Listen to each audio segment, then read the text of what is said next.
technology is always a solution in the crisis. So technology will be really handy. There are multiple areas in which this technology would be adopted. One area is in the conduction of admission tests. The other area where technology definitely will play a most important role is in the learning space. For online education to really become mainstream and enroll millions of students rather than hundreds of thousands of students, we need to have online degrees that are accredited by the various agencies. My message to all the students and the higher education stakeholders is we need to double our efforts in this time in order to sustain and keep our economy afloat. In India, we have to look at technology and education 4.0 as actually providing education to the uneducated, people who are not getting quality education. Education 3.0 was nothing but technology driven. This is now going to be a permanent feature and is now going to figure in all the teaching learning activities of times to come.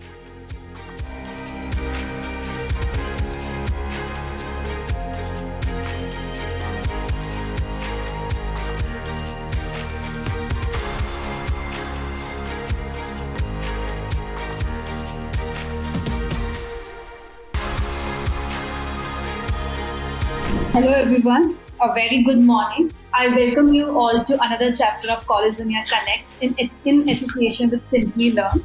My name is Twinkle from College Dunia Web Private Limited, India's largest review platform and leading search engine platform for higher education in India. Today, we have been joined by 8+ leaders from top institutions of India. And to bring industry nuances in our discussion, we have also been joined by senior leaders from Simply Learn. Our panelists today will discuss future learning, the way towards digital integration for universities, which is about how the pandemic worked as a catalyst in adapting and promoting the ways in digital education and how universities are still coping up with all the technological changes. So, before starting our panel discussion, I would like to introduce our panelists.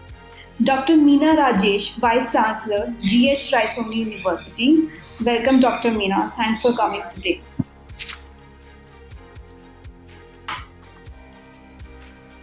Dr. Sandeep Sancheti, Vice Chancellor, Marwari University, Rajkot. Welcome, sir. Thanks for joining us today. Thank you. Dr. Jitendra K. Pandey, Pro VC and Dean, Adamas University, Kolkata. Welcome, sir. Thanks for joining us today. Dr. Anup K. Singh, Director General, Nirma University. Welcome, sir. Thanks for coming today. Dr. Sanjay Goyal, Director, JK Lakshmipat University. Welcome, sir.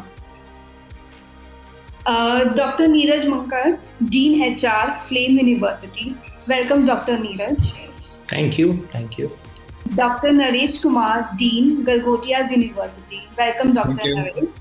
Thanks for coming today. Mr. Ashish Sood, Director, Simply Learn. Welcome, sir. Thanks for joining us today. Thank you very much. Now, I would like to hand over the stage to Mr. Ashish. He will set the context for discussion and moderate this session. Thank you, Mr. Ashish. Stage is all yours. I am in the back end. Please let me know in case you face any technical glitches. Surely. Thank you. Thank you, Twinkle, for helping us get introduced to each other. And I'm really humbled by getting an opportunity to moderate a session which is being attended by such esteemed leaders in the education industry. So before I start, I'll just give you a brief about myself. I am Ashish Sood and I'm working as Director Enterprise Sales, looking after the higher education vertical at Simply Learn. So, not promoting myself, I'll be trying to moderate this session across next 1.5 hours, and would request all of you to please feel free to add, stop, guide, and tell me wherever I need to stop, and we will be happy to address all the questions. I put in few questions which I would like to address, but before we really deep dive into our session today, I would request all of you to just spend or give your opening remarks of 2 minutes each, wherein you can talk a little bit about the digital integration of your university and how you have managed these changes in last 2 years, because it's 2 years, so we don't want to discuss about what new you have done.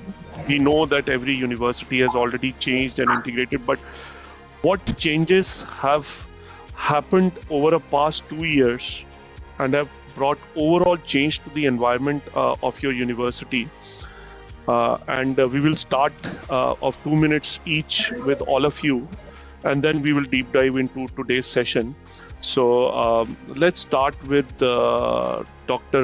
Meena, because as they say that we should start with the woman first. So Dr. Meena, if you can spend 2 minutes, and then we can go one by one to each other and take this forward. Yeah, good morning all. It's pleasure to be part of this particular panel here. And basically, I'll just give a small introduction about my university. Ours is D.H. Raisoni University, situated in Chindwara district, Madhya Pradesh, and we are 6 years old university. And our primary focus is in agriculture, pharmacy, law, sciences, management, and we have pure sciences courses and engineering. So the important changes that has happened in last 2 years are, the first, I would say the major challenge we got was building trust amongst the stakeholders.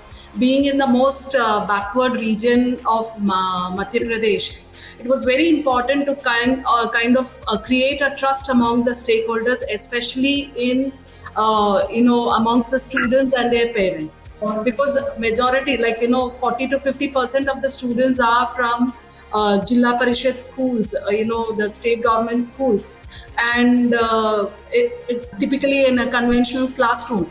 And all of a sudden, especially the last academic year, their orientation was done on virtual platform.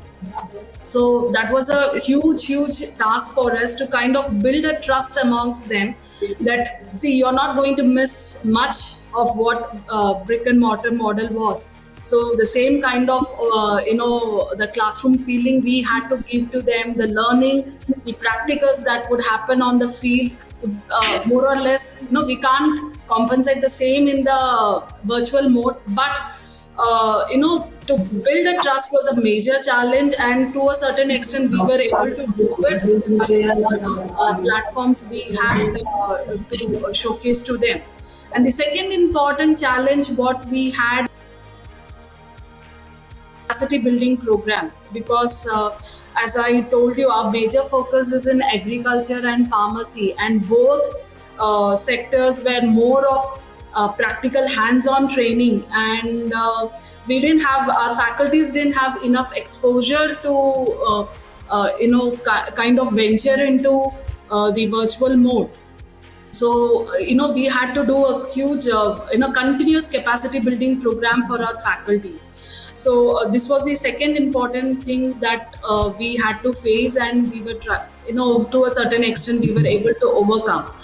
And the third important thing was the assessment pattern or the evaluation pattern that we had typically, and all of a sudden we had to switch over and do the assessment on a virtual mode. Again, we had to restructure and had a lot of deliberation on how to assess the students virtually. So that was one point that we had to ponder upon and come out with some new ways and means. And most important thing, as a newcomer in this particular segment, in this sector, we had made huge investment on infrastructure, lavish playgrounds and cafeterias and all those things. And all of a sudden, the 2 years, those infrastructure was, locked. So the kind of return on investment that we were hoping on the physical infrastructure, and all of a sudden that opened our eye that we have to think about investing in IT infrastructure rather than in physical infrastructure. So that was again a very important eye-opener for us as a beginner. So I would say sum it up in this way, that these were the 4 areas where we had to think about. Yeah, well, I do appreciate that you are amongst probably the only one coming from a regional area other than Dr. Goyal, because all the others come from Calcutta, Ahmedabad, Pune, and all those important places. So I would now request Dr. Sancheti if you can give us 2 minutes of introductory talk. After that, Dr. Goyal, Dr. Singh, if you can do it, Anup Kumar Singh, if you can. Okay, thank you, Mr. Ashish. Thank you, Simply Learn and College Dunia for this opportunity. I am an electronics engineer, and therefore I know the world of analog and digital nature fairly well. Digital is the word defined from what you call electronics. The difference is the analog is a natural one, the digital possibly maybe not so natural, but still it's the most unifying, which is what is needed. And that's why you're talking about digital integration, which is good. Now, talking about what we might have faced, I represent Marwari University. I must let all the experts know here, the emergence of this university is owed to the group, which is a big name in the financial world, in shares and business of financial nature. And there, the timing and the decision making and the correctness of information and so on and so forth, I think the decisions are made in the split seconds, maybe micro or milliseconds kind of timings are required. And therefore, they adopted the word digital right from the word go. You'd be surprised to know that we are a highly digital university right now. I worked in these capacities as Vice Chancellor for a long time in government and private both. And my tables will be studied with lots of files, decision making, various papers, whatever those may be. Here in this current setup, we don't have a single paper coming to me. Everything is done online, remotely, on the fly, whatever it may be. So that's the level of adoption we have. And therefore, we didn't have much of difficulty. I would say within 2-3 months, 100% of our faculty was trained by a setup called IUCE, Indo-US Collaboration for Engineering Education, which later became Indo-Universal Collaboration. And they trained all our people. We are also partner for Coursera in a formal way. And once again, all of us are fully trained on that. So what I'm trying to say is, we took digital like you can say fish to water. We had no difficulties at all in adopting that. But I must say that digital is now going to be the real key for success, because digital is the one which can integrate all your functions, including teaching, learning, from admission to alumni. This is the relationship you maintain. A person who is coming to you for education, he'll seek an admission, then get educated through various modes. Everything will be supported by digital. Then examinations, results, processing, this, that. And finally, he or she becomes an alumni and still remains connected. Everything will be through a digital world. I just give you the last example because it's 2 minutes only. I would say that 6 months back, we developed a complete in-house tool for proctored examination, and not necessarily depending upon outsiders, which will give me every feature, something like 24 challenges which students will create during the proctored examination system, including the control of their mobile or any voice, sound, or anything else, opening of windows, whatever.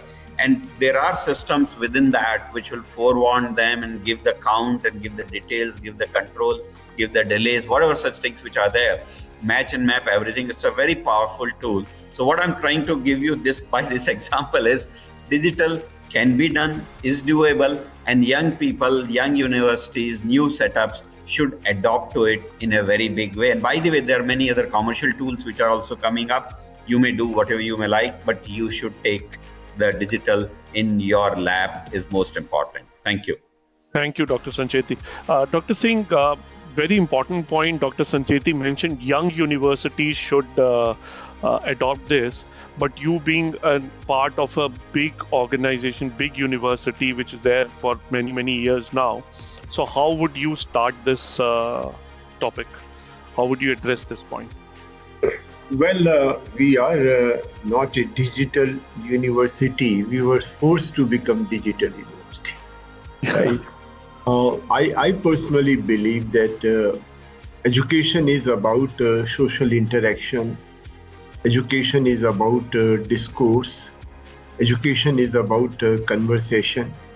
Education is about interactivity, right? and that's how we used to work. But when pandemic came, it became very difficult to maintain the general nature of education. And we are a professional university, so students are required to do a lot of lab work and field work. So we were constrained in a big way. We had various processes in place, but they were not integrated. So we learned three things. One is that we have to be ready for uncertainty, and pandemic is just one indicator. There may be other problems for which we need to prepare ourselves, and we need to be much more flexible. That was one learning. Second learning was that we need to invest much more in technology. See, when there was no dire need, there was usual investment in technology, but after this it became very clear that we need to invest a lot in software, hardware, networking, cybersecurity. And the third thing was that there are a lot of things which can be done digitally, and we were doing them physically.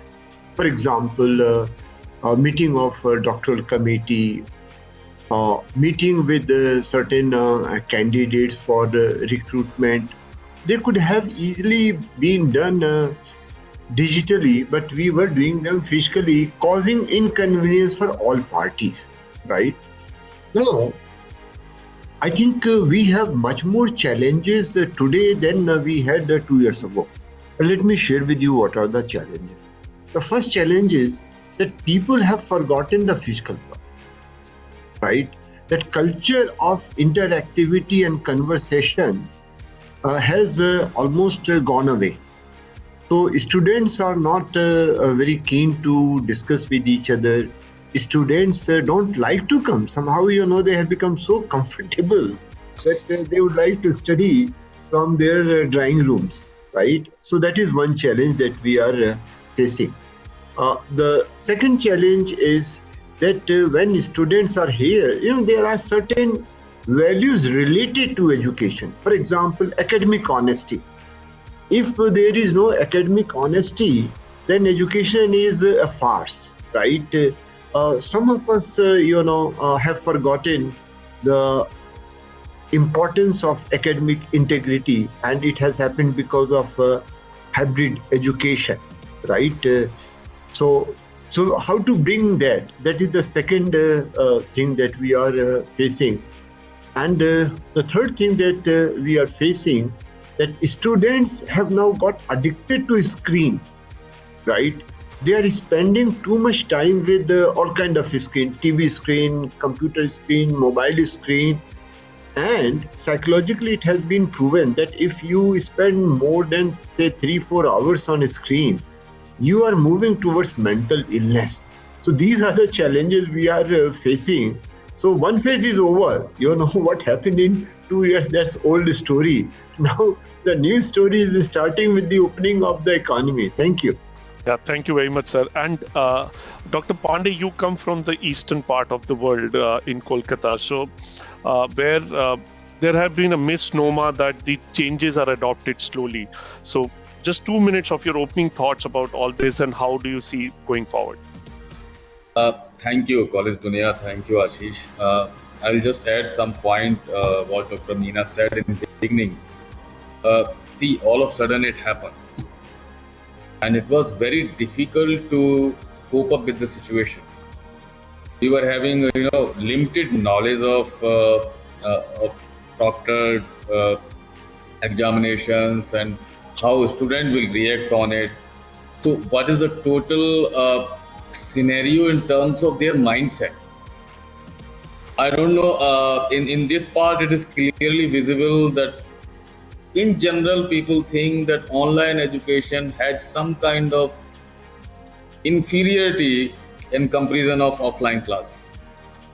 So the whole situation got diluted mainly because when everyone was trying to rush to go for online learning, So the way examination and evaluation was done in hurry, people were just sending question paper and asking them to solve it and submit as a PDF file.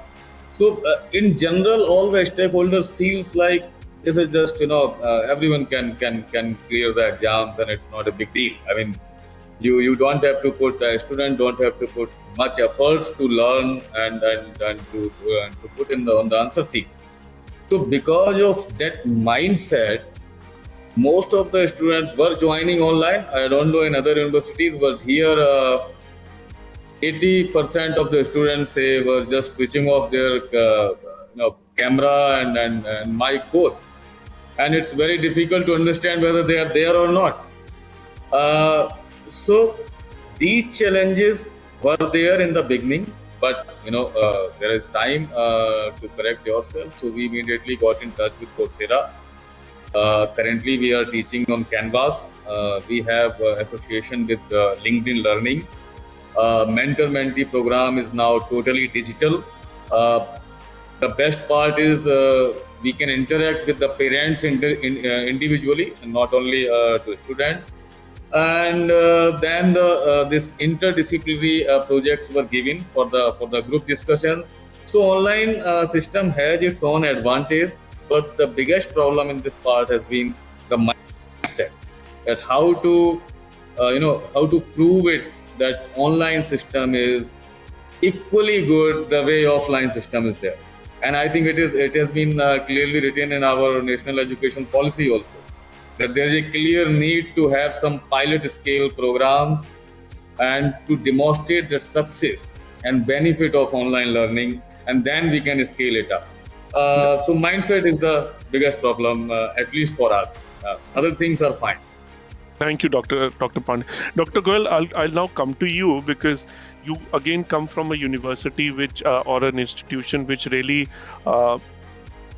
is pride of what you are delivering, and you have created a beautiful infrastructure. So how things have changed, and how do you foresee the current infrastructure would be changed as per the requirements of the future? Just 2 minutes of your introductory talk on that. Okay. Thank you very much. Greetings to all the speakers. So last 1.5 year, or little more than 1.5 year, has been very, very exciting for our university.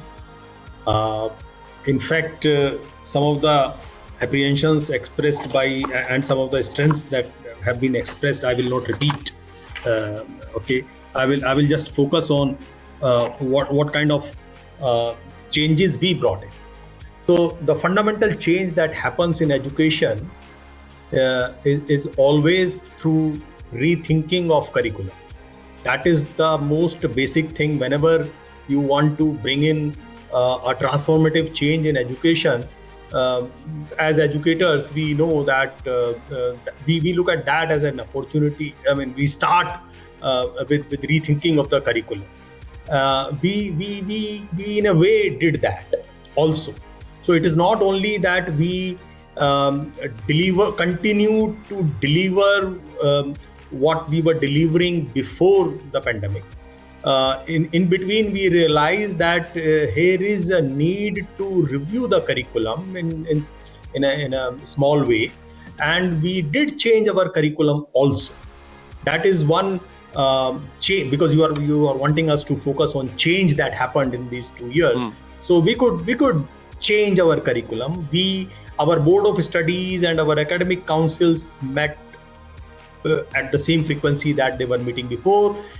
Advantage that we had was all the external members from all over the world could attend those meetings in online mode, whereas that was not the possibility earlier. So we had a larger set of wiser people advising on very, very important issues of curriculum, pedagogy, assessment, etc. So the board of studies and academic council meetings were more participative. They were, earlier the attendance was like 50%, 60% in terms of the external members. Now almost 100% people, irrespective of what time we were holding it, whether somebody is from US, somebody is from Europe, they could attend these meetings. That was a very wonderful experience, and we are of the view that possibly will continue to hold these meetings in a hybrid mode, at least if not fully online mode. Okay, that was one thing. So we could change our curriculum. We could, being a university and a small university, we had this advantage of bringing change swiftly and rapidly. We could change our examination system. It was not difficult for us to move from the earlier, and we were already on a way of bringing some innovation in higher education. Our university takes pride in kind of being attached to a tagline that we have, that we want to be one of the most innovative university in India in terms of education processes. Okay, so we were already on that journey, and this actually accelerated that journey. Okay, okay. So the courses that we were earlier thinking there was slight reluctance in certain quarters to bring change. It became easier in this period. In terms of pedagogy, in terms of curriculum, in terms of examination, the change was more easily introduced than it could have been in the earlier situation. Okay, so we had more industrial speakers. We had more people from the industry speaking to. So almost every week we could organize webinars by the industry speakers from all over the world. So all our alumni network, not only of this university, but our previous universities, wherever our faculty has worked, we could bring in people, a large number of people we could bring in.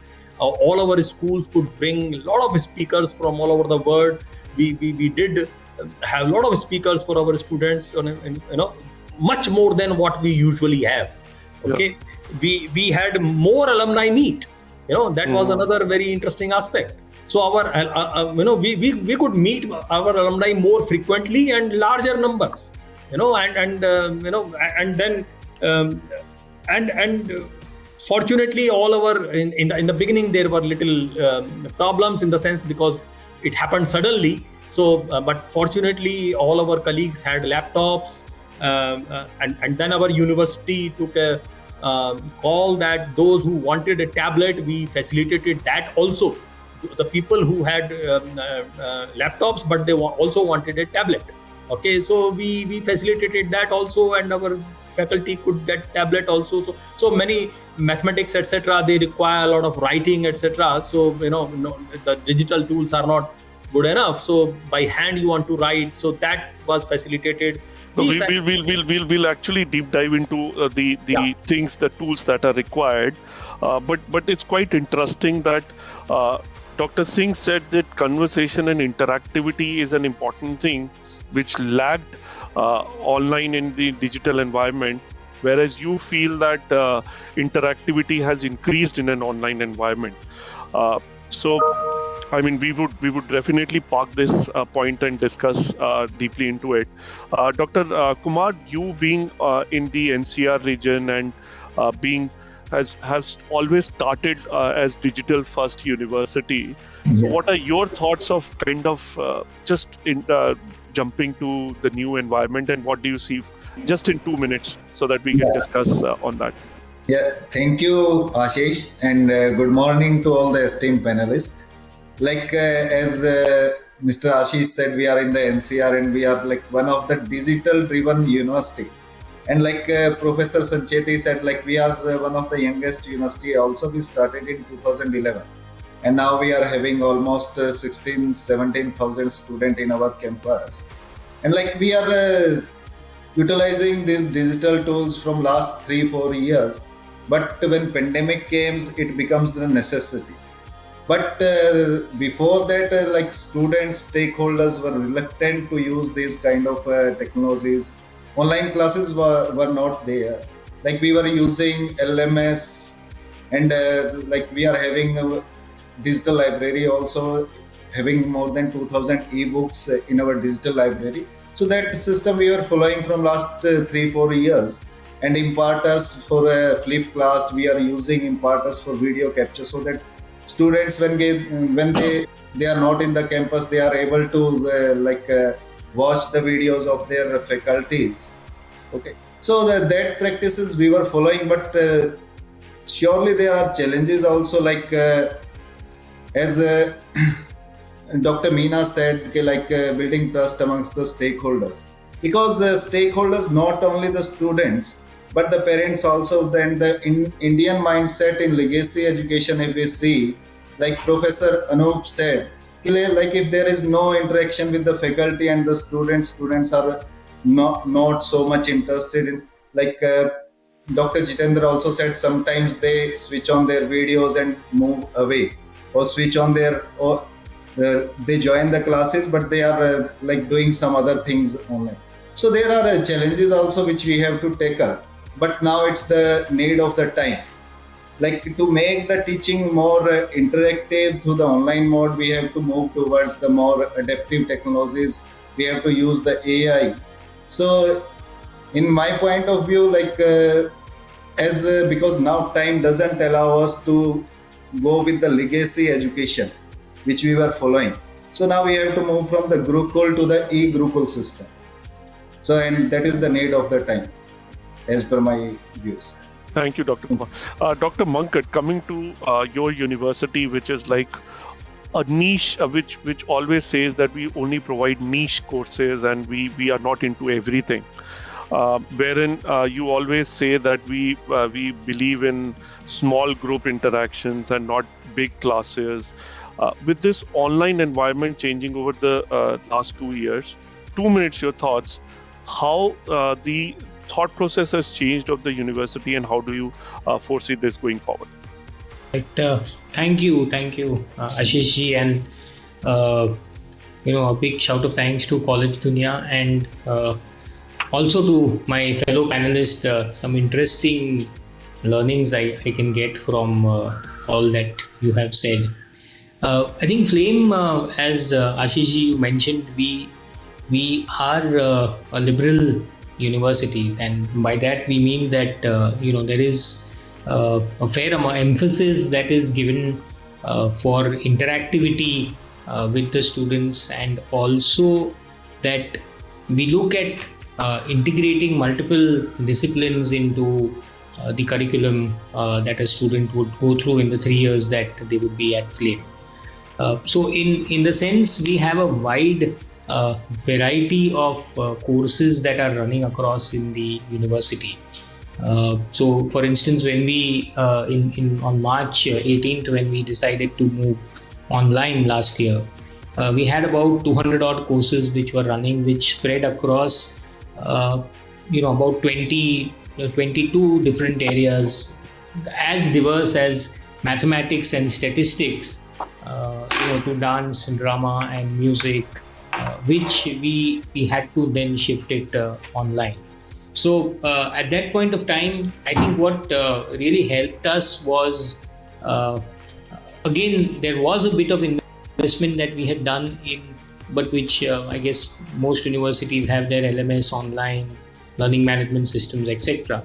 Apart from that, we really didn't have a robust infrastructure for IT in terms of digital, like many of the other panelists had. But this challenge that you mentioned about interactivity, and most of our courses rely on smaller group sizes, and a lot of them are on experiential components, experiential learning, where there are projects and there is discussions among the groups, and it's more the student doing a lot of work, and that's really the challenge that we sort of face more than anything else. But what we realize is we looked at 3 different areas that we focused on, and we took technology at the last, because we thought that wherever there is a disruption that has happened, technology perhaps is an enabler that we looked at, and we focused more on the people that were behind. So we looked at faculty, and within a span of 3 to 4 days, we held multiple training sessions for faculty on how do you flip the classroom for online learning. Because very early on, Ashish ji and all of you, we realized that there needs to be a complete change in the curriculum, because the online medium is unlike the physical medium. So if you are trying to use the same course outline and the same things that you did in a physical classroom in an online classroom, then most likely you will not succeed. So we started right from that design, redesigning the classrooms for the digital era. So we also then got a lot of learning in the next 3-4 months when there was there were no classes, so faculty were able to speed up. We had mentor-mentee sessions between faculty. The older faculty who were not technology savvy were mentored by newer ones who had multiple devices they could use, and so on and so forth. We had students mentoring faculty in technology and all of that. So I think major learnings that we had was we focused more on people. Technology we looked at mostly as an enabler, and the third is we really looked at I think Dr. Goel also mentioned, we looked at changing the curriculum completely when we looked at the course from the online world. So these were 3 major learnings that we went through.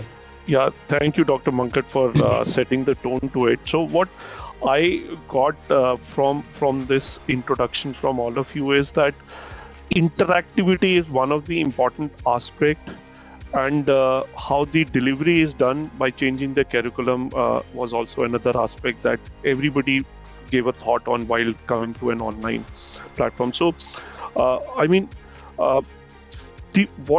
based on all this, what I would like to address now is that the student angle. Right now we have only discussed about what management thought about it. So from the student's angle, interactivity is very important. One of the professors told me that the pandemic has taught us social distancing, which is a wrong statement. It should be physical distancing. Social distancing should continue. And another vice chancellor once told me that the distance learning starts from row 2 of the class. And so considering all these things in the new environment, how do you foresee that the digital integration would help the actual learning of the student? Yes, imparting through online, and online is not just creating a Zoom meeting or this kind of one-way interaction. It has to be a full ecosystem that has to be created.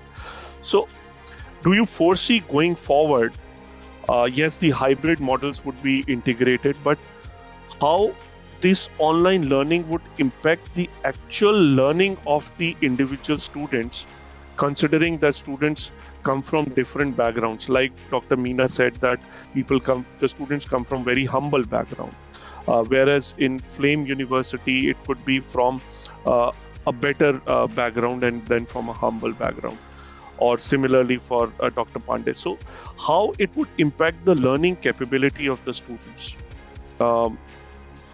Anybody can start. Dr. Singh, if you want to start and take this, because you being a multidisciplinary university, having many departments and different verticals. So how would you see that learning could be affected, and will this be affected going forward?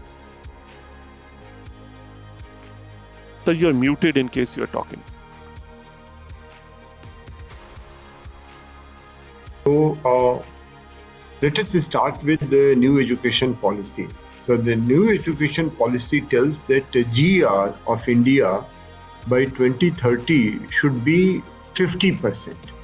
Now that is not possible through physical education or regular education, right? So unless we have a huge amount of digital education, India cannot have a GR of 50%. So there is a scope for digital education, and there would be many institutions which would emphasize digital education. So far we are concerned, we are into regular education, and we believe that it is an old form of education, it will continue. However, since hybrid education has taken place, so how we can use hybrid education to add value to regular education? So far students are concerned, now they are tired of screen, right? And they also realize that there is not much learning into it. And they are also facing problem in placement, right? When we were placing our students, we found that there was significant learning loss.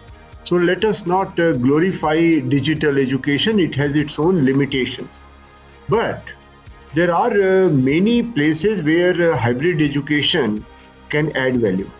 For example, we found, some of my colleagues were sharing, that we can invite foreign professors, eminent personalities to interact with the students through digital medium, and students liked it, right? So it can be used in that way. The second thing is that sometimes students have to do field work, and they are in different places, and they have to connect with each other. Now, in a traditional system, it is not possible. So they can use video conferencing to connect with each other, and it is adding value. The third thing is collaboration among international students.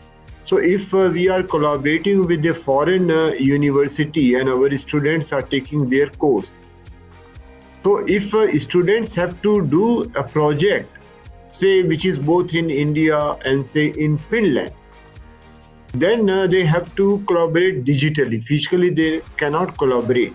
So that's where, if hybrid education is bringing value, it would be adopted. Otherwise, with the passage of time, hybrid education would lose its value. So what I want to say, that hybrid education would be there wherever it is creating value. Digital education is going to be there, right? So there is no future for digital education. Question is about hybrid education and how much of hybrid in hybrid education. Thank you. Thank you, sir. So what I gauge from you is that hybrid education is the way forward. But I would like somebody to address how it will impact the learning of an individual, say a mechanical engineer or a civil engineer. Will they be able to really learn while doing hybrid learning? So Dr. Sancheti, if you can take this up, please. Yeah, sure. So let's set the tone by defining what is hybrid. A lot of people use the terms of what you call distance or online and flexible and hybrid and high flex and all that. Broadly, I would say they touch each other, they touch each other's boundaries, or they overlap, and therefore they can be defined depending upon what user wants, depending upon what a learner wants. I think that's how we should define the hybrid. Now, talking about the support for hybrid, I would say it is something like food. When we eat food, we just cannot survive on one single track of food which we have to eat, and body will probably be good under those conditions. We eat variety of foods depending upon seasons, times, and nature of body's requirement and all that. And that's a natural thing that you mix and match various things. Same happens with our clothing, same happens with various other things in our life, be it friends may be of different types. So education cannot be on single track, and therefore it has to be multiple track. Now, what will be your track will be decided by you. Right now, if one goes to a good institution, the student is told this is the track, you will run for 4 years, 3 years and get a degree. Now the students can change the track. That's most important. That is the hybrid, in my opinion. And therefore it should be accepted, because it is more what students want to learn as a learner rather than what teachers want to teach as a teacher. I think that is a differential which will be there. Earlier, the teaching was educational institution, or so-called teacher-centric. Now, Education 4.0 or NEP is nothing but student-centric. So it's something like when I go to a restaurant, how I order food, I may be in the same family, but I may be ordering a different plate or different platter or different requirement compared to you who are with me. So that's the nature of the education delivery which we want. About the quality, it's difficult to say whether the quality will be met or not. It's too early because it's only 1.5 years of this experiment in a slightly big way. But I would say at least the taste would be met, at least the satisfaction would be met, at least the happiness of doing the way you want to do is met. Suppose I cannot write well, and my handwriting is bad, and I'm pretty slow in writing, or I make spelling mistakes. But when I give an examination as a spoken examination rather than written examination, because of this hybrid technology, digital, I'm happy. I'm not unnecessarily getting caught on something at which I'm not good. And therefore, it gives me that liberty of doing the way I want to do rather than what other people wants for me.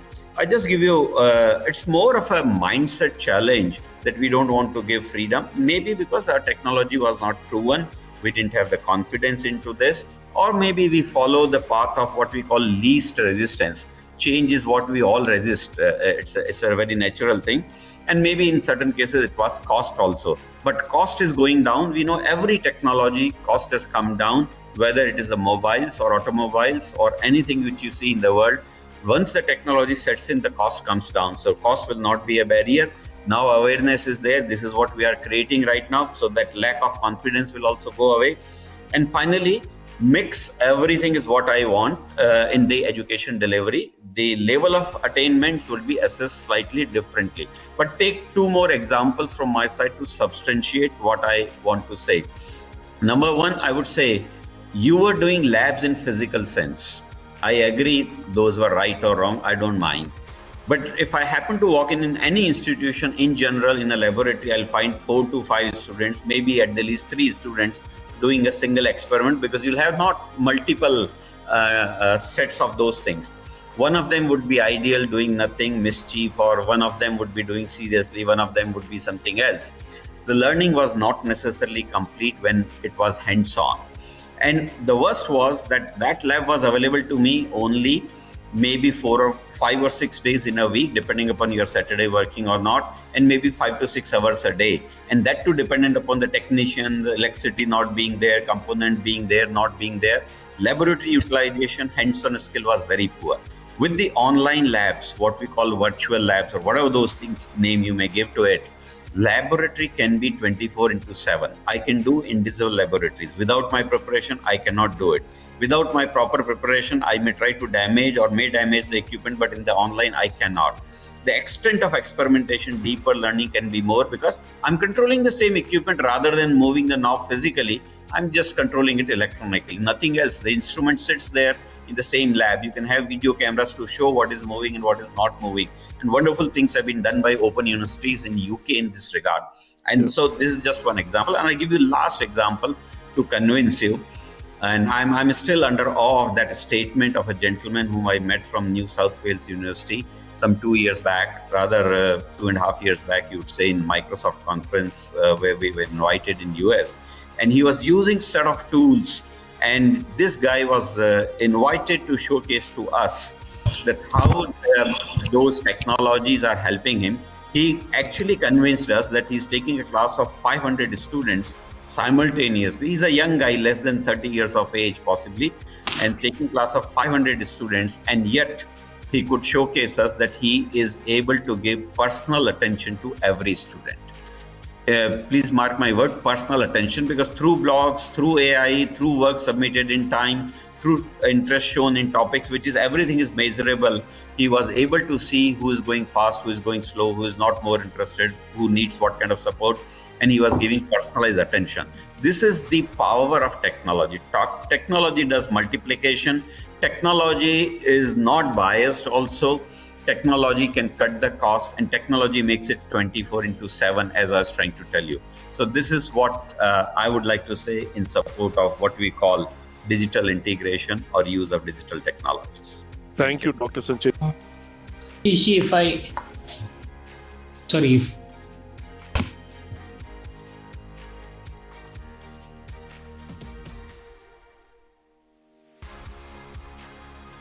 Ashish ji, you are on mute, it seems. Yeah, I think we are not able to hear you. No. You are again on mute. Your voice is not audible to us. It's still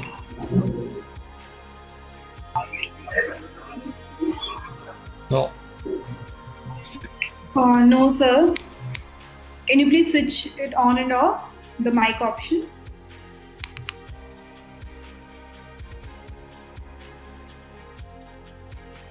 That's the challenge of technology. Yeah, that's But then do we not face the challenges in class? Students have the same previous set in the class also. So challenges are there everywhere. Even having a high bandwidth, these issues come. Sir, I just want to add one point from my side. I truly, accept whatever Dr. Sanjay has just spoken about. But on a lighter side, we do believe that the long distance relationship doesn't work until otherwise there is a self-driven motive or interest. And how far our students are self-driven, or have been taught in the schools to take decisions as to on their own interest is a big question, because ultimately it is up to the student to how much to grab and stick to the classes and attempt all these things that's being provided. So this point is really questionable as to how many percentage of Indian students, especially the ones who are deprived of good schoolings, are able to take the advantage of all these digital platforms. And the second important thing which I had was the mindset of the parents. As we discussed that technology would actually reduce the cost. But again, it has it is opposite to what the management thinks about increasing the fees, tuition fees of the students. So, when we talk about hybrid model, the students are quite smart enough to say that, in fact, the tuition fee had to be reduced than in the conventional part. So, why are we actually keeping the same fees or increasing the fees? So, again, the mindset of the parents in terms of value of money of the tuition fees that we charge is again a big challenge. These are the realities, harsh realities that as an university in the rural area that we are facing, and I hope majority of us. Dr. Meena, a quick answer to your self-driven thing. I think we have done a lot of spoon feeding to our students. We should stop it. When they go to film, they pay for that. Don't they see the film fully? When they go to eat in the restaurant, don't they pay and they eat fully what they have ordered? I think the same thing should be in their mind. In institutions, because we spoon feed them, they feel very elated when they run away from the classes, cheat the teachers, and don't sit in the class properly. If they are not self-driven, they should not get anything. It's enough that we have handled them in this particular way. On the other hand, you said they are smart. Smart for what? If they don't know what they need and what for they are paying, they are not smart. They are fools, I would say. Let us not bow to them that we become their devoted servants. Teachers are teachers. They will guide them. Teachers' role is no more education delivery in terms of content. Mentoring, counseling, facilitating various things. Let the roles change. Let's not go by the conventional India. Education has been the last one to adopt technology, and that's why we did not do well in general, I would say, in terms of new knowledge generation. If India has to be a powerhouse of education, new knowledge generation is required. We need smart people. We don't need dumb people who are only fed. So I think we'll have to change our mindset on that as well. I think Dr. Pankaj, over to you.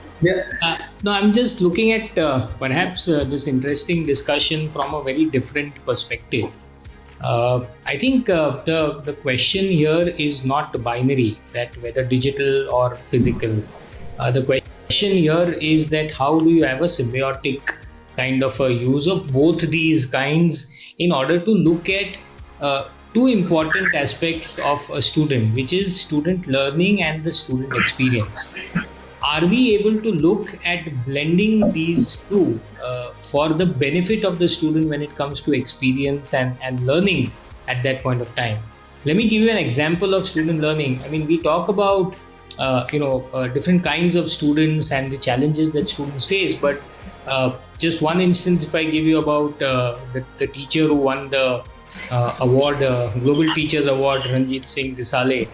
He runs the online technology-based classrooms in a village school near Satara for students who are completely underprivileged and don't have access. He's been able to bring those innovative tools and techniques into his classroom, and he is the one who has also certified that there is a great increase in the learning that we are having at students at that level.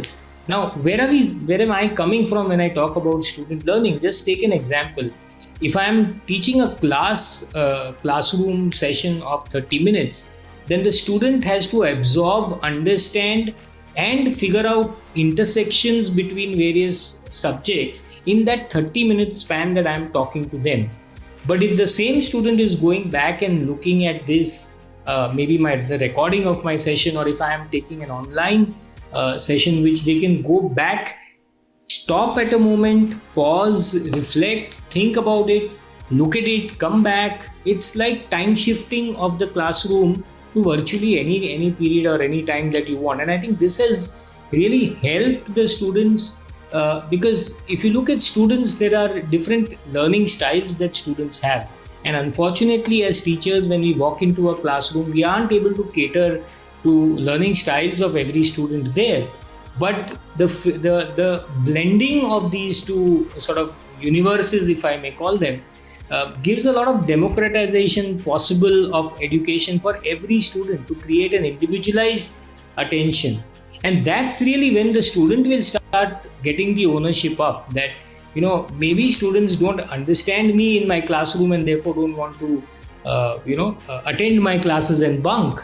But if the student was to understand what I'm saying in the manner in which they would understand, I think that's where that would go. So I'm still of the opinion that we need to look at this more as from a holistic perspective rather than this or that. That would be my essential take here. Yeah, very rightly said. I believe that online learning or hybrid learning is just not creating a Zoom class. It is creating a whole ecosystem around it so that people learn very well. Which brings us to a very important fact that the kind of investments that are required by the university to create that ecosystem. So are the universities as well as the students are ready to make that kind of an investment? Because Dr. Sancheti mentioned that students are smart enough, they should do it. We should not spoon feed them. Dr. Goyal mentioned that they have already invested big time on the infrastructure. Dr. Meena suggested that they have an unutilized infrastructure.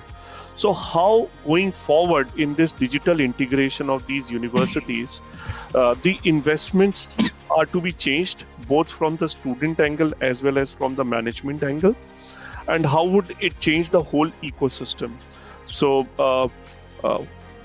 anybody can start with Dr. Kumar if you want to start with that. We'll start with you, and then we'll. You are muted in case you are talking. Yeah, now we can hear you. Hello. Yeah, we can hear you. Yes. Yeah, like there are a few requirements, like Professor Sancheti very well said, like students have to be like more proactive and we are teachers and we have to think students will follow us. But the first question is, like, I am heading the PhD programs in the university. I am the Dean Research, and now during the pandemic, our admissions have increased a lot. Why? Because most of the people are working and now they pursue their doctorate degrees. So that this time given them opportunity. That is one thing. But on the other side, if we talk about the UG students, like most of the students, they are from the rural backgrounds, from Bihar, so from the internal India. So when we started the online classes, so we have to spend a lot on softwares, also infrastructure like Microsoft Teams. It comes with the cost.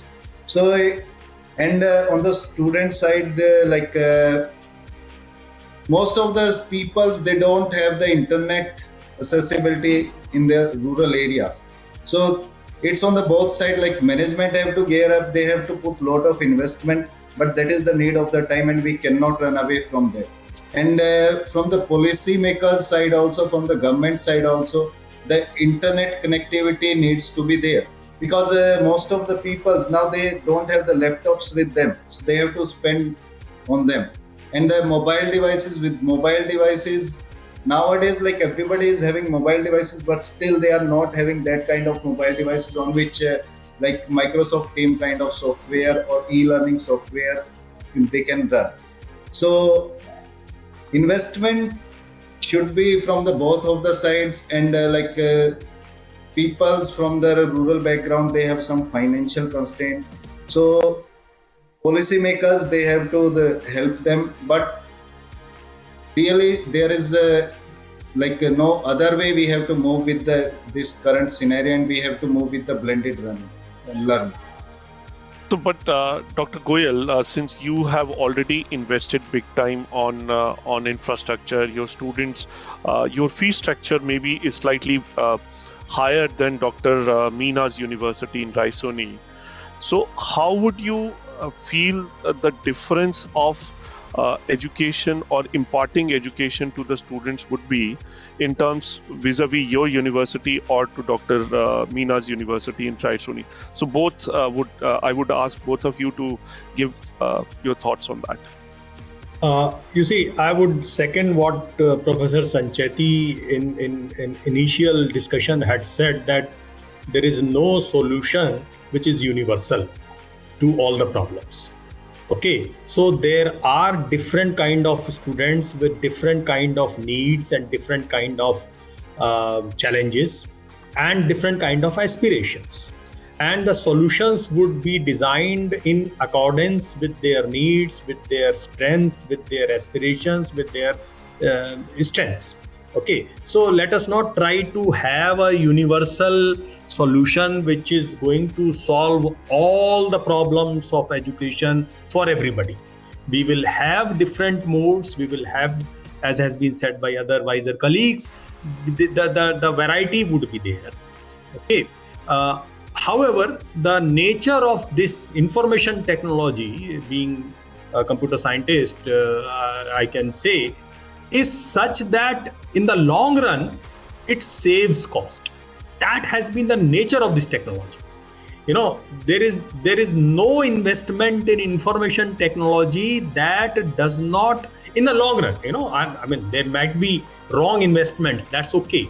But what I'm saying is, in the long run, there is an overall cost saving. It brings financial efficiency into the entire system operation once you wisely, thoughtfully, in an innovative way, integrate in information technology into your processes, into your systems, including the education. Yes, initially there would be certain extra investment that will go as waste because the experiment will take place, and so those who are more aggressive for whatever reason, maybe they are more bullish about it, maybe they have the financial muscle to do it, or maybe they have somebody like Professor Sanchetti who is driving them, and so perfectly fine. They will lead. But then eventually everybody would be able to integrate information technology to some extent. And I want to bring this little idea that this we need to distinguish between hybrid and blended. You know, so there are terminologies that are getting mixed up. In the education technology, and Professor Sanchetti did try to open up that discussion but did not conclude. So I thought I will conclude what he was trying to say. Blended learning is one thing on which UGC has very recently brought out a concept paper, which is a very beautiful concept paper. And I encourage all the participants, also I'm sure the speakers are already well aware of it, but all the participants also to please go through that good concept paper. Okay, it's a good concept paper. So blended learning is when the whole class, everybody in the class shifts sometime into the online mode, sometime into the in-person physical face-to-face mode. Okay, that is the blended. Hybrid is when few students are in the online mode and simultaneously few students are sitting physically face-to-face. Now that this running hybrid I would completely agree with Professor Anup Singh, is going to be a big challenge, because you have two different kind of student populations, one which is online and one which is sitting physically. This creates a big challenge for the teacher, because it creates a cognitive load on the teacher. We tried running hybrid classes, and the experience of hybrid classes in this, when some students who were on campus came to the class and some students who could not come to the campus were sitting at their home, were joining the class online, those classes were not as good as either the physical class or the online class. Okay, both the online class as well as the physical class, both of them were found to be superior to this hybrid class. That is, so the teacher was confused whom to address, and switching from student A to student B, the technology, so there is a need. So the technological solution for such hybrid mode are not very mature. They are maturing, they are experimenting, and good luck to all those who are experimenting with that. And we should not try to stop that, and we should try to continue to evolve that models and technologies both. So hybrid is that. Blended is when the complete class is either physical or online. Now this is a very beautiful mode. There are certain things that you can do very beautifully in physical face-to-face mode, and there are certain things that you can do very beautifully in the online mode. But Okay. Dr. Goyal, I will now like to Dr. Pandey to answer this, because he told us that they are already using Canvas. So how they have integrated Canvas to take care of hybrid mode of learning, because that could be a very good tool while integrating digital learning into the universities. So how is your experience in that, and would you be able to address Dr. Goyal's point on that? So Ashish ji, Canvas is doing a lot of things, but one of the biggest advantages is it's very interactive. You can start a thread, and students keep sharing their views. It depends on that question and assignment, how interactive it is. So it's like chatting and sharing your views on particular point, the way we are doing on many various YouTube videos. So the interaction has increased, and the second part is we have given access to parents also, so they can also see what's going on. And the most importantly, Canvas has given a different flavor to overall learning. Subject is same. I mean, in science or in other areas, you cannot change formula of water or benzene or chlorobenzene. This all remains same. So the only thing is how you are putting all students or forcing them or encouraging them to talk about that particular thing. Second thing, I was just going through all the discussions, and Dr. Kumar said that in pandemic, enrollment in PhD has increased, and that is true. I was heading PhD program in UPS Dehradun. Believe me, PhD or the interest in doing online PhD is just because people think it is easy.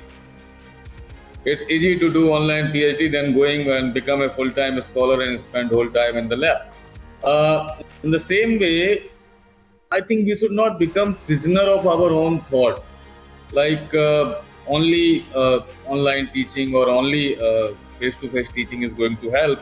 So there was a concept of phygital.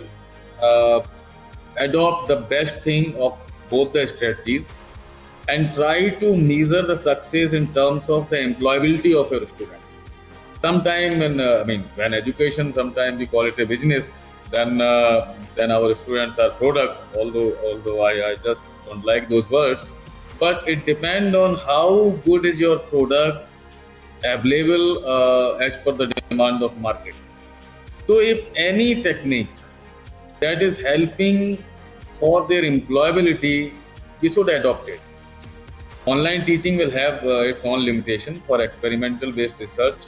It is impossible to give them the sense of experiment of chemistry lab. You can have AR, you can have VR, you can have any kind of technology, but still it is impossible to give them the real sense of what a bioscience student or biotechnology or agriculture student can do in the field.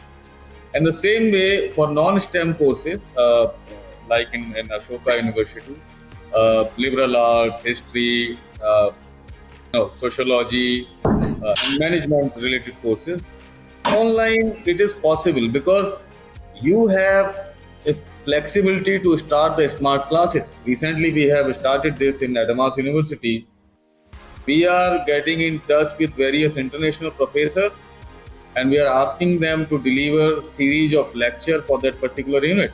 It will never be possible if it is only physical mode. So at the same time, we have developed AR VR equipped classes, some on some pilot scale, where a student can have that whole feeling that how it can go inside the engine of aeroplane and how they can assemble the whole system or whole machine through that AR VR experience. So my view is, let us focus on the skill development and employability of our students. So anything that is helping them, it may be Canvas, it may be Coursera, it may be LinkedIn, it may be AR VR, it may be smart classes, it may be collaborative dual program with other institutions. Let's go for that. And in some cases where physical interaction is essentially needed, so let's try to adopt innovative ways. Recently we started, and it is just in the Department of Geography, we started mapping the home of students in the vicinity of our faculty members. So say some student just living in the walking distance of our faculty members. So faculty members were calling these 2-3 students in their home, or they were meeting somewhere in the park, or they were having kind of informal interaction, and that was governed through this mentor-mentee scheme.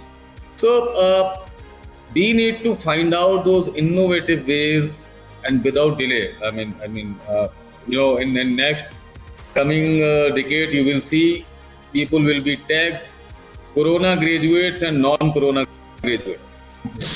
Even 10 or 10 plus 2 students, there will be a tag on them that they were passed during Corona. These 10 plus 2 or that thing.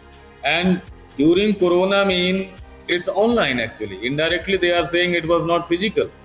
So naturally, your stakeholders, company, industries, they are thinking that online learning is inferior than the offline learning. So that's why I said in the beginning, let us try to come up with some pilot scale, some small projects in every university and prove that even during online, it's equally better the way it was in the offline. So once we have samples in every university, so at present, I was hearing some of our colleagues, they said it's too early to say what is good, but once we will have that demonstratable pilot scale thing, that these is the set of skill, there is no impact on these sets of skill, whether it's online or offline, then people will start believing it. So my humble suggestion for everyone is, let's come up with some innovative things where we can demonstrate that online is equally better or maybe better than offline. Maybe we can have a separate discussion when somebody was saying for the rural India or semi-urban India where internet connectivity is still a problem, smartphones are still a problem. So we can have a separate discussion on that. But definitely at present, let's focus on the skill development and employability and whatever is helping us. Let's not constrain ourselves for one technology. Got it. In fact, I've been seeing few comments and question answers on the chat window. A lot of participants are mentioning interaction with the peers, then physical, how do we do practicals? We bug our chemistry in the chemistry lab. Very interesting. In the chemistry lab, we are mugging our reactions and we are not doing practicals. So these are some of the problems anyways. But Dr. Pandey, you have suddenly brought a very interesting twist to all this discussion, that all our education is right now going towards skill development so that people become more job ready.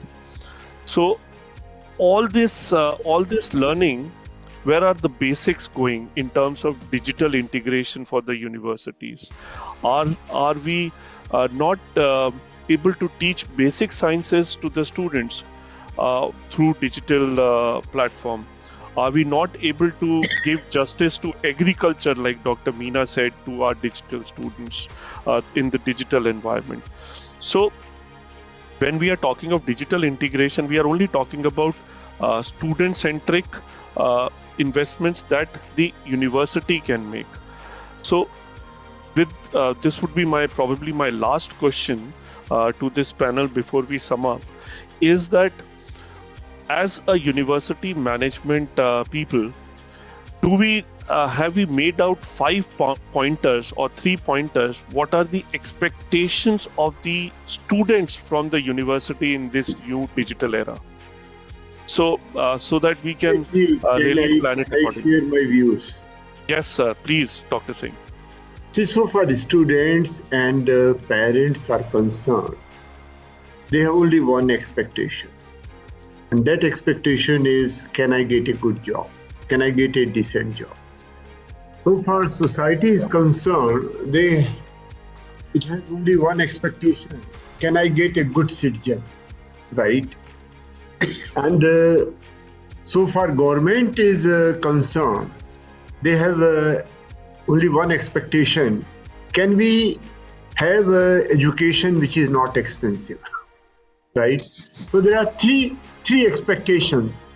Okay, job-oriented education, citizenship-oriented education, and inexpensive education. And that's where technology is going to help us in a big way. However, the problem with technology is that by the time we understand the technology, a new technology comes. Yeah. Right? So by the time whatever we are discussing, we would be able to master it, probably meta would come. Some new technology would come. So we have to be ready for all the new advances in technology.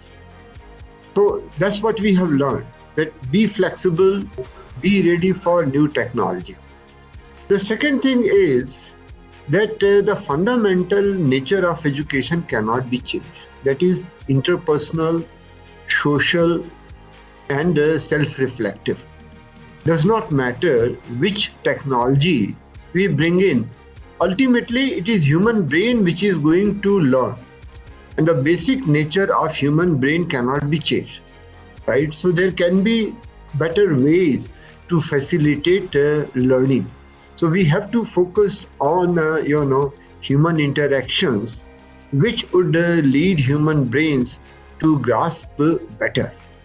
So, we have to focus on personal, social, professional, and spiritual development of the student, right? There are certain things which technology cannot do. For example, there is no way technology can teach you values, right? वो तो आपको society में ही आना पड़ेगा, वो तो आपको teacher के पास ही जाना पड़ेगा ना. So that is the second thing, that there are certain things which humans can do which technology cannot do. And lastly, we have to earmark a good amount of money to get better technology and to make technology efficient. And my rough estimate is that, pre-pandemic, educational institutions were not spending more than 0.5% of their total revenue on technology. And today, it has not gone up much. Probably they are now investing about 1%. Unless they spend 3 to 4%, we can't have quality digital education. See, there may be digital education of low quality, right? But if you want to bring in high quality digital education, we need to make a good amount of investment, right? So when MIT, Harvard, they are going for digital education, they must have realized that, look, there is no other way. We have to use technology, but they are making high quality digital education. Their instructional resources of high quality. And if we want to do that, then we have to make a good amount of investment into it. If we don't do that, then we would be in the circuit of mediocrity. So one thing that all of us have to keep in mind, that digital education should not be low quality education. It is only the medium which is changing, right? But the quality of instruction and the quality of scholarship has to be of high standard. Thank you. Yeah. Thank you, Dr. Singh. I really wanted Dr. Meena to address this because affordability is an issue. But what I will do is, since we are only left with 12 minutes of time in this, so I would request all of you to summarize all this. And Dr. Meena, especially you, coming from catering to the students from the humble background, while you are summarizing this, please address this affordability issue. So we can start probably with you for a summary from all of you for about 2 minutes each, and the takeaways from this particular discussion. Yeah. Dr. Meena, again, we'll start with you, and then we'll go one by one to everybody. So when we are talking about digital integration within the university or for the university, first and foremost, we need to address, or we need to talk upon an issue called context versus content. Okay, during the period of COVID, the students have added up with so many, attending courses, workshops, and all those things. Even the faculties have done so many programs, workshops, and courses. But what is the real takeaway from them? What is the real learning? We couldn't measure it. So it is always, when we talk about digital, medium versus the conventional, it is the content which has to speak more, not the context. Like, I can show number of webinars and seminars more in my resume, but what is the real learning? The second important thing is about visualizing and experiencing. This is a big challenge that we would be, we need to have a solution for it. Through these digital platforms, definitely the visualization and would be more, but the experience that the students would have during the conventional classroom part would definitely be missing. So how we are going to cater to that particular thing about visualization versus experience is another challenge area. And the third important thing, what I have understood is, in the last 2 years, we as a supplier, or say the person, the university, we have prepared ourselves, but the market is not prepared. The preparedness of the market is not there. So what Dr. Sancheti was telling about, the student should be smart enough to choose what he wants. So the preparedness of the market is not there. So still there is a long way to go to make both the parents as well as the student having a proper orientation as to how to handle this hybrid model or a digital transformation that is happening within the education sector. And interestingly, one point which I wanted to understand is, no matter how we talk about hybrid model or a blended model, how we are going to measure the growth, the personal growth of a student is a big question, because we need to have a proper model or a setup where we actually measure a student his personal growth. So in a blended model, I don't know how far we would be successful in measuring and in fact conveying it to the student about his personal growth. And last but not the least, what Dr. Singh told and Dr. Goyal also spoke about is the social interaction or the interpersonal communication or interpersonal behavior of a student, where I think the digital platform or the virtual platform has to lot more think about and have to come up with something more, because currently we are facing that the students for the last 2 years who have been studying through the digital platform have not experienced that social connect or interpersonal behavior there towards their colleagues or towards the teachers. So now when they are in campus after 2 years of break, so they find every bit of it interesting, and I could see a joy in their face. So definitely, we would have a blended mode, but there is a lot more work needs to be done for the society. For example, let me conclude with this point. See, as a university, the management has brought in everything that is required to handle the situation, right from LMS and handling all online platforms and softwares. But what about the students and the parents who are on the other side? They come with the network issues. They come with there is an electricity problem over here in Madhya Pradesh. So how would we handle that? So there are many things where the intervention of the elite universities, the top-notch universities, the boards, which need to intervene and have an holistic solution for the entire system. Otherwise, it will be a one-sided approach. This is what I have to. Thank you, Dr. Meena. Dr. Mankad, would you summarize this 2 minutes, please? Yeah, thanks. I think one of the key things that I would like to, from the discussion that all of you who are here on the panel have, I'd like to look at, as a university or as an institution, it's important for us to look at creating a vision of where we want ourselves to be in terms of blended or digital or whatever nomenclature one wants to call it, because that is going to set the tone and the context of what you are going to do in terms of technology implementation, student experience, and so on and so forth. But to do that, I would probably look, which is what we are doing at Flame, is look at what is it that as a student you want the student to go away with in terms of graduate and learn from your university in terms of multiple issues, skills, knowledge, and all of that. And the way forward is, at one end you are looking at a university that is existing, some institution that is already since so many years coming up, catering to student needs.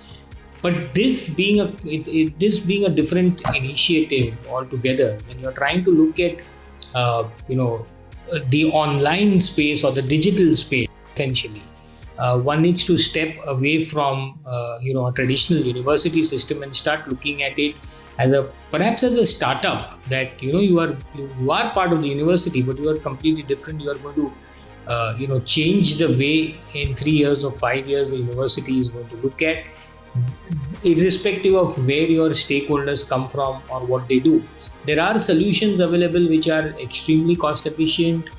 There are methods and proven ones. There are universities, online universities in India as well as abroad, who cater to completely free kind of education there. So it's not that models are not available for us, but as I mentioned earlier, we need to look at where do we see ourselves, how do we want to look at enhancing the experience of the students whom we are going to cater to.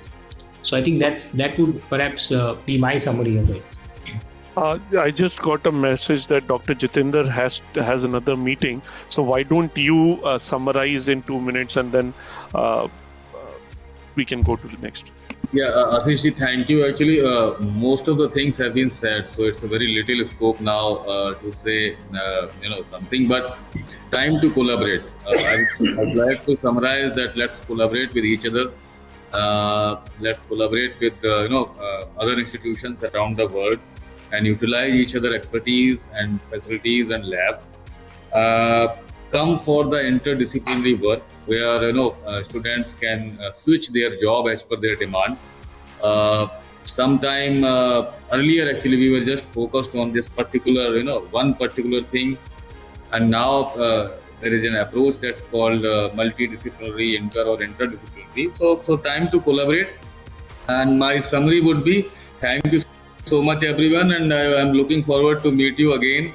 And maybe, if possible, we can utilize each other's facilities, and we can give real-time experience to our students. And Sancheti sir, please forgive me. I still believe students cannot be self-driven. If we leave them alone on their own, they will become like a free atom, and the free atom will have no value in the market. So it's like we have to have some strict measure and parameters to make them in a more organized and ordered way. And thank you, sir. Thank you so much. Thank you, everyone. Thank you, Dr. Pandey. Dr. Kumar, just quickly, because we are running short of time, quickly, if you can summarize, then we have to go to Dr. Goyal, Dr. Sancheti also. Yeah.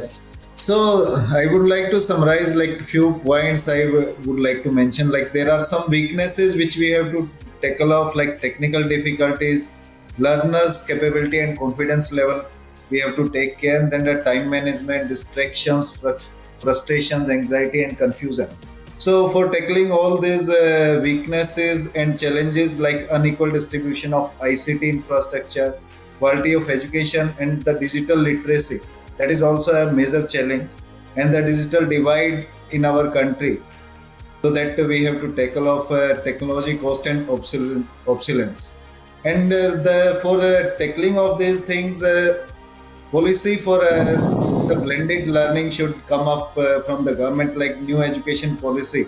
It comes then the collaborative efforts, as Professor Pandey told, that collaborative efforts from the academia as well as the industry also, to make the things so capable that we move for because only digital learning is not the solution. We have to go for the blended learning in our Indian context, because we are not gear up for the next if we talk about the education 4.0, so we are not so much capable. It will take time to move to that levels. Then training of the teachers and the student to adapt to the changes, and then smarter, we have to use some smarter AI powered tutors and the tools. So that is my summary. Thanks. Thank you, Dr. Kumar. Dr. Goyal, if you want to summarize.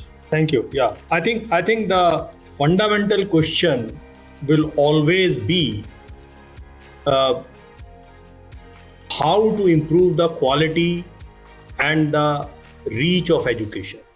The tools are there. Tools were there before also. Different tools were there. The tools are there, and new tools and technologies will keep coming in. But if the tools are to be seen as just tools without changing our fundamental perspective about our systems and our processes, this will be a very, very superficial change. Okay, maybe only the scale will change, but the fundamental depth of learning will not increase. Okay, so technology is not just about doing things in a different way. Technologies also enable us to do new things. When we moved from bronze to iron age, there was a huge democratization that happened of various facilities because of the easy availability of the iron. Same is what is happening now. The nature of this technology, I repeat, is such that it makes things very, very cheap ultimately. It makes things very democratically accessible to everybody. The location will not matter. You said that there is somebody located in a remote area, somebody located in a mainland like Calcutta or Delhi. Those differences are going to be meaningless in the time to come. The architecture of the university is going to be transformed drastically in next few decades. Okay, so we have to be open to view our systems, our total architecture, the concept of university as a place, as a location where teachers and students and others get together to do certain kind of activities will get disrupted. It is already disrupted, and it will get totally disrupted. The thing will be distributed in nature, and this technology will make that distribution far more accelerated, and it will happen very quickly. So depending upon our resources, we can use the elements of this technology to do things that we can manage within our systems and gradually move forward. But but the writing is on the wall very clearly. Word is not going to be what it was. Thank you, Dr. Goel. I think people like us at Simply Learn are also disruptors and change the system of learning at the universities. Dr. Sancheti. Yeah, a few quick comments. I wish I can have more time, but it won't be possible. Last few minutes, we've been discussing about affordability in technology. I'll just give one or two statements on each, and then I'll give you one question to ponder over to all of us and to me also. The point on the technology is the one which makes or enhances what we call reliability, repeatability, reproducibility, upgradability, updation, universalization, or scalability. You're talking about how the campuses will look like. Today, a campus to make would probably take 2 years, 3 years to start some new program or something. But in the case of technology, you can start it pretty fast. So that's the power of technology. Also, technology has been used since beginning, I would say, but I'll give you an example of Education 2.0. It was because of technology that we came into that era called Education 2.0, because books and printing, and that was a technology at that time. Education 3.0 is more of computers and internet and various other things which are there. That's also technology. It's not minus the technology. The technological world has been driving, and let's accept that it's not something new which is happening to the education, though we were very slow in last few decades in terms of adopting something new. When it comes to affordability, I would say my Education 1.0 was the least affordable. Distinguish between people from some category to another category, some location to another. I could not have gone to Gurukuls easily unless I had some patronage of some kind. It was not possible for me to have. And education is becoming more affordable in 2.0 with the books, the universalization, something like that happened. Again, 3.0 furthermore, and 4.0 will be the same journey continued. So let's not worry about whether it's affordable or not. I think the whole technological world is bridging the gap between the advanced world and the poor world or unadvanced world, or maybe the rural or this thing. It's sitting in MP or sitting in Maharashtra, one can teach people in US. That is the power of technology. So there should not be any distinction that I am a rural university or I'm a small or I'm big. I think the powers which I use in terms of technology will be important. So that's the affordability is once again the same thing in the same sense with the technology. You can see that Education 2.0 or 1.0 was not affordable for me, and therefore I would not have got it. I come to last point to leave a question to all of you. We have very clearly discussed upon what is to be done to the student. My question to all of you and to everyone is, who is a student today? Do we know the definition of the student? A student is not one between 18 to 25 who's coming for a job. And even if he's coming for a job will have to be changed in 1 or 2 years. So he should be ready for that. A student today for me is a guy who is going from 20 to 75.